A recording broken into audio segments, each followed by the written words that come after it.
Hey everyone, in this video, I will demonstrate how to remove empty rows in Excel. Let's get started. First of all, you need to open Excel. As you can see, there is some data here that includes buyer names, order numbers, and quantities. However, there are some rows in between that are empty. To delete these empty rows, start by selecting all the data on the sheet. Afterward, press F5.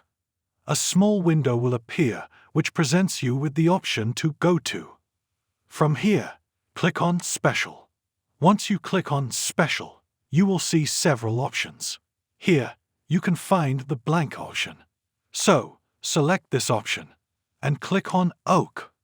Now you can see that Excel has selected all the blank rows.